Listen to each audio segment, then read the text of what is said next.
It is the year 1348. This morning, your neighbor waved at you from across the street. By sunset, he has a fever. Tomorrow, he can't leave his bed. 3 days later, he's dead. Now the entire town is whispering about a mysterious sickness spreading across Europe. Nobody knows what causes it. Nobody knows how it spreads. And nobody knows how to stop it. But that's not the worst part. The worst part is that the sickness is getting closer. And before this is over, tens of millions of people will be dead.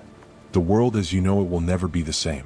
The question is, would you survive the Black Death? It's the year 1348, and just a few months ago, everything felt normal. Merchants are opening their stalls. Children are playing in the streets. Life goes on as usual. Nobody realizes they're living through the final days of the world they know, because something is already coming, and nobody is prepared for it. It begins as a rumor. A strange sickness has appeared somewhere far away. People are dying. Entire communities are disappearing. Most people don't believe it. Why would they? Then another traveler arrives and tells the exact same story. Then another. Then another. Suddenly these aren't rumors anymore. Something is spreading across Europe fast, and it's moving closer every day. Nobody knows what it is.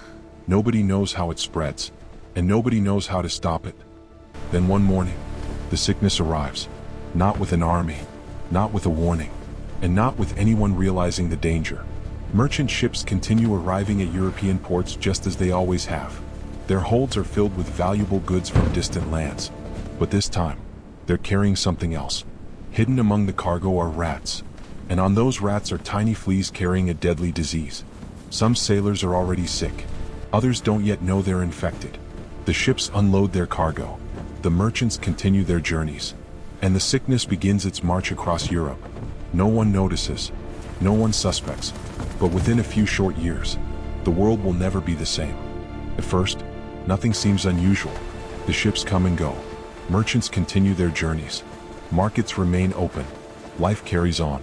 But somewhere in the city, someone begins to cough. Then another person falls sick. And another. At first, people think it's just a fever, something that will pass. But it doesn't. Each day more people become ill. First, it feels like an ordinary illness, a fever, a headache, exhaustion. But then the symptoms become impossible to ignore. Painful swellings begin to appear, often around the neck, underarms, or groin. The fever grows worse. Many victims become too weak to work, travel, or even leave their beds. For families watching helplessly from the side, it is clear that this sickness is unlike anything they have seen before. Soon the rumors return. Only this time, they aren't coming from distant towns. They're coming from your neighbors. The baker hasn't opened his shop in days. The blacksmith's family hasn't been seen all week. People begin whispering a new word. A plague. Fear spreads faster than the disease. People stop shaking hands. Friends stop visiting each other. Families lock their doors at night. Every cough turns heads. Every fever sparks panic. Nobody knows who might be next.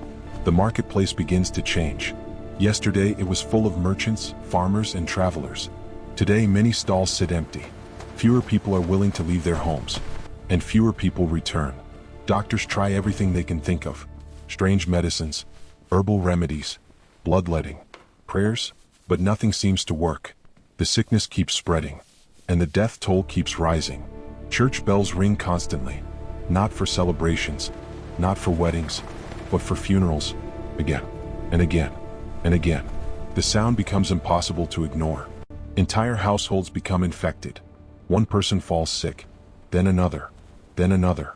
Within days, an entire family can disappear. Homes that were once full of life now stand silent. Some people decide to flee. If the city is dangerous, they reason, perhaps the countryside will be safer. So they pack what little they can carry and leave. But many unknowingly bring the sickness with them. The plague follows wherever people go. As the months pass, the world begins to change. Fields go unworked. Businesses close. Roads grow quieter. Entire communities struggle to function. The plague is no longer a rumor. It is no longer a distant threat. It is everywhere. And the worst is still to come. By now, everyone is searching for answers. Some people lock themselves inside their homes. Others flee into the countryside. Some spend their days in prayer. Others turn to strange remedies and superstitions. Everyone is trying to survive, but nobody knows what actually works. Without modern science, people search for explanations.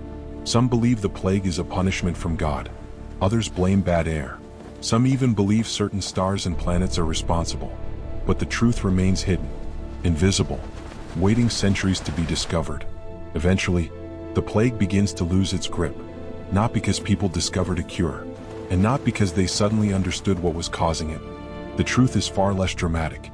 There are simply fewer people left to infect. Entire communities have already been devastated. Trade slows. Travel becomes less frequent. And over time, the wave of death begins to fade. But the scars remain. Families have been torn apart. Villages have disappeared. And millions are gone. The Black Death may be ending, but Europe will never be the same. Today we know something the people of 1348 never could. The Black Death was caused by a bacterium called Yersinia pestis. It traveled through trade networks, carried by fleas, often living on rats. The disease that changed history was not a curse, not bad air, not the stars, but a microscopic organism nobody knew existed. Now imagine yourself in 1348. No antibiotics, no hospitals, no understanding of germs.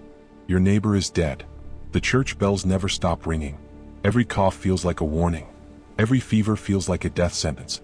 And nobody can tell you how to stay safe. The question is no longer how the Black Death spread. The question is, would you survive? What do you think? Do you have what it takes to survive the Black Death? Let me know in the comments.